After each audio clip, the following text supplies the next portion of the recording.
Sehingga rencana ke depan juga tentunya kami akan apa yang kita namakan dengan Elok Creative Hub seperti itu. Nah, itu juga akan menjadi, karena maaf penuh dengan prostitusi dan kejahatan segala macam. Merubah mindset mereka, gimana caranya merubah lingkungan, gimana merubah pemikiran orang-orang di luar. Ini wilayah Bambu Apus, ini wilayah yang aman, bersih, dan orang dari luar itu datang bisa enak. Itu juga akan menjadi marketplace yang bersifat skala lokal maupun nanti kita linkkan dengan marketplace yang ini ada yang bisa dihubungi nomornya? Ada yang bisa dihubungi. Sedang mereka rasakan masalah apapun yang sedang mereka hadapi, mereka bisa cerita. Jadi kita tahu solusinya seperti apa. Itu yang fungsinya kita kebersamaan.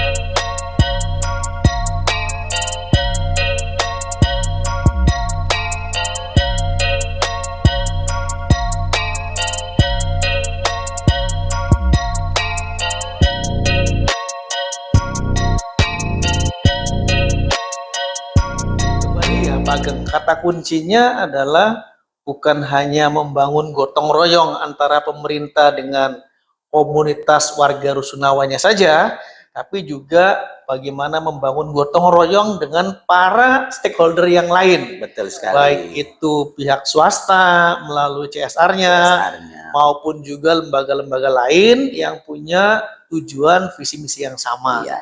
Jadi kembali ketika kita memaknai kegiatan ini berbasis gotong royong dalam skema yang besar, maka tidak ada yang tidak mungkin ya Pak Ageng. Iya. Kira-kira begitu ya Pak Ageng? Betul sekali. Betul sekali. Oke.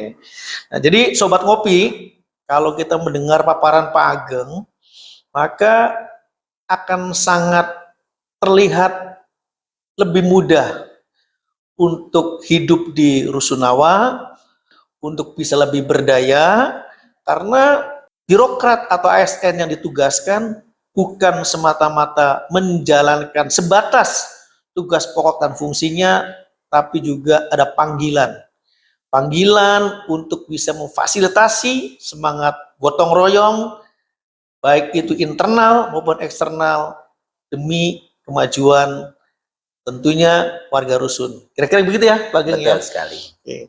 Jadi tapi kata orang juga begini Pak Ageng, ngurusi warga Rusun tuh sulit, katanya kompleks. Tadi Pak Ageng bilang orangnya mayoritas berasal dari relokasi. Relokasi itu kan latar belakangnya macam-macam, ya, pendidikannya macam-macam, kerjanya macam-macam, persoalan yang dihadapinya pun dari semenjak sebelum relokasi sehingga sampai ke relokasi juga macam-macam. Seberapa kompleks ya Pak Ageng ya? Kompleksitas ini juga berbanding lurus dengan latar belakang pendidikan, latar belakang sosial, latar belakang demografi di mana mereka bermukim sebelumnya. Juga sebenarnya kan gini, di dalam strategi pemberdayaan ini kan kita punya pakem atau apa namanya konsep yang memang dikembangkan di dalam Dinas Perumahan Rakyat dan Kawasan Permukiman, yaitu bina fisik lingkungan, bina sosial, bina ekonomi, dan bina budaya. Nah, strategi yang paling penting di dalam menerapkan keempat konsep itu adalah kita harus lihat skala prioritas. Jadi kita tidak akan membangun ekonomi dan budayanya kalau kita tidak bisa membangun aspek sosialnya. Kohesi sosial ini penting. Itu pondasinya ya? Pondasinya, karena mereka yang berasal dari Rusunawa ini kan menjadi melting point, menjadi tempat bertemunya berbagai macam etnis, budaya, agama, dan seterusnya. Maka harus ada kesadaran sosial yang harus kita tumbuhkan. Setelah kesadaran itu kita bangun, tentunya biasanya kami menerapkan branding. Ya, seperti kalau di Pulau Gebang itu kita ada dari Sabang sampai Merauke, Pulau Gebang memang oke seperti itu. Jadi gitu. itu mengikat gitu ya. Kemudian di Marunda kita ada namanya konsep Marhamas, Marunda Perhati Emas. Ya, seperti itu, konsep-konsep itu memang harus sebagai mengikat bahwa kita semua adalah satu untuk satu kesatuan. Nah, kalau fondasi sosial itu sudah terbangun, kita mendirikan koperasi tidak akan bisa berjalan. Boro-boro mau simpanan wajibnya, atau simpanan pokoknya. Saya nggak percaya sama Bapak. Nah, harus ada trust. Nah, trust itu harus juga dibangun. Setelah ada trust, barulah trust itu kan berarti antara saya dengan ibu, dengan bapak itu kan sudah ada frekuensi yang sama. Barulah kita bangun fondasi ekonominya. Demikian juga, oh bapak dari Makassar, bapak dari Manado, bapak dari Sunda dan sebagainya. Ayo kita ada kearifan-kearifan lokal yang harus kita bangun dari sisi kesenian, dari sisi misalnya dari sisi kuliner, dari sisi budaya-budaya yang lain. Nah, kami juga tentunya juga fisik lingkungan kami juga menjadi hal yang utama. Karena fisik lingkungan itu adalah menyiapkan sarana prasarana yang dibutuhkan oleh masyarakat, tempat-tempat ketiga, yang mana misalnya kita bangun taman, di taman itu sebenarnya tidak hanya untuk mereka itu untuk berinteraksi sosial, tapi juga menjadi kegiatan-kegiatan yang bernuansa ekonomi kreatif. Jadi berangkat dari bukan kompleksitas masalahnya, bukan perbedaan latar belakang mereka, tidak. Tapi sebenarnya apapun perbedaannya, ya, mesti berangkatnya nawaitu orang yang hidup di rusun itu pada prinsipnya ingin hidup lebih baik. Betul. Nah, niat yang ingin hidup lebih baik itu harus juga percaya bahwa siapapun yang ditugaskan oleh Pemprov DKI sebagai kepala UPRS juga punya nawaitu yang sama. Betul. Ingin mendampingi, membawa komunitas warganya hidup lebih baik. Iya. Berangkat dari kesepemahaman itulah mungkin ya Pak Ageng ya. Iya. Dimulai pembangunan inisiasi sebelum munculnya semangat kekuatan gotong royong tadi. Betul. Karena semangat kekuatan gotong royong itu hanya mungkin tercipta kalau tadi seperti yang Pak Ageng bilang, harus ada pilar saling trust di antara penghuni rusun dengan para pengelolanya. Iya. Wah, menarik nih. Pak Ageng, buah dari apa yang Bapak sampaikan tadi, saya dengar-dengar juga di beberapa rusun yang pernah Bapak dampingi juga sudah melahirkan entrepreneur. Iya. Ya, salah satunya adalah apa yang kita lihat di meja ini. Iya. Boleh dijelaskan Pak Ageng, ini gimana ya ceritanya? Ada dari sebuah masyarakat relokasi yang tentulah katanya orang, ya dengan keterbatasan sumber daya, keterbatasan ilmu, pendidikan. Tapi kalau saya lihat produk-produknya, ini kan baru sebagian saja. Baru sebagian. Ini gimana ya ceritanya Pak? Ya, jadi memang tadi kembali kepada kegotong royongan itu kan levelnya adalah secara kalau di sisi pemerintahan ada dengan SKPD atau UKPD terkait. Dalam hari ini dinas-dinas terkait seperti itu. Sehingga seperti program-program seperti ini kami ada diatur di dalam ketentuan Instruksi Gubernur 131 tahun 2016. Nah, sehingga bagaimana kita mengoptimalkan tentunya kepala UPRS tentunya punya keterbatasan. Sehingga program-program pelatihan, cakpreneur dan sebagainya itu kan tentunya akan melibatkan bagaimana sih untuk membuat kue yang ini sampai label semua itu kan hasil binaan semuanya. Bagaimana menyusun label, bagaimana untuk hakinya gitu ya, bagaimana untuk brandingnya, untuk nanti di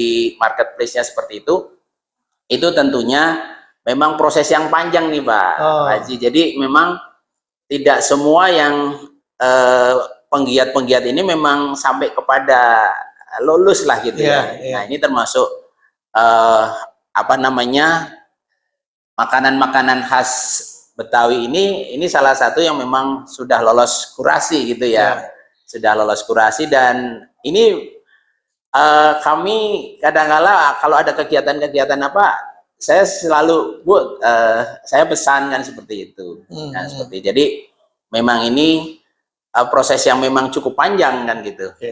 Jadi Sobat Ngopi, kalau saya lihat dari keterangan Pak Ageng ya, dengan keterbatasan sumber daya yang ada, itu kalau kita ada niatan yang baik, ada semangat yang tinggi, ini tidak mustahil bisa memproduksi makanan yang kalau saya lihat nggak kalah menarik dan kalah gengsinya ya Betul. dengan apa yang biasa kita jumpai di Mall. supermarket ya, dari packaging, dari labeling, apalagi sekarang kalau ditunjang dengan pemasaran yang online Iya, ya mungkin akan jauh lebih iya, baik lagi. iya.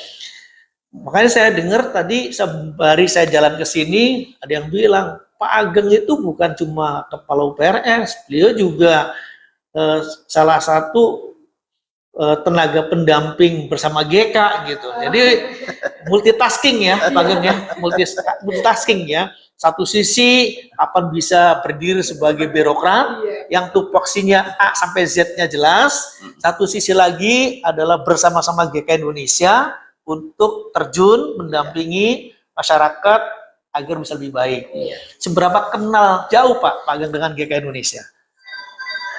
Kami berkenalan pertama dan kemudian jatuh cinta ya, itu awal 2016, tepatnya di bulan sekitar bulan Februari ya. Udah lama juga ya Pak Ageng? Udah lama. Kemudian bulan Juni tanpa disangka ada kegiatan yang cukup besar, yaitu kegiatan Jamboree Koperasi. Dan alhamdulillah termasuk rusun kami yang salah satunya yang naik panggung, yaitu gitu. Koperasi Korkas Rusun Komarudin. Iya. Dan sampai pada detik terakhir pun memang Koperasi Rusun Komarudin itu termasuk yang sangat produktif. Kemudian juga saya melihat bahwa alur yang diterapkan oleh GK Indonesia ini sudah sangat pas ya, artinya memang seperti tadi saya sampaikan bahwa ini adalah sebuah gerakan.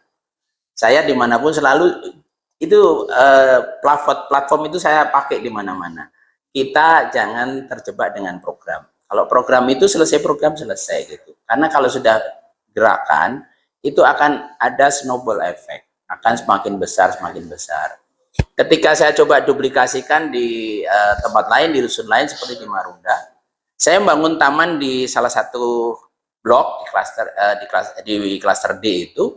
Kemudian ada rasa jealous, ada keinginan, wah enak dekat pengelola dibangun taman. Tapi dengan tadi, karena sistemnya gerakan menanam seperti itu, sehingga ada reduplikasi, ada lagi menjadi dari Taman Marhamas menjadi Taman Sahrina dan seterusnya. Demikian juga dengan PKBM yang kemudian diinisiasi oleh teman-teman GK, itu juga kami duplikasi juga di rusun lain. Kami bekerja sama dengan salah satu yayasan juga, dan semuanya ya difasilitasi seperti itu. Dan kemudian yang paling penting di dalam kegiatan pemberdayaan ini adalah pendampingan. Iya. Saya lihat konsistensi GK dalam mendampingi ini terus menerus, karena pelatihan terus putus itu nggak akan selesai. Harus ada post training, harus ada program pasca pelatihan. Kemudian GK punya TPM maupun TPP maupun TPP saya dan sebagainya, sehingga ini terus, karena memang masyarakat ini butuh pendampingan yang terus menerus. Boleh dikatakan kalau kita membangun struktur itu lebih cepat, tapi membangun kultur itu effortnya luar biasa. Apalagi karakter kan gitu, karakter ini akan sepanjang hayat. Luar biasa Sobat Ngopi, ini Pak Ageng sepertinya baterainya tuh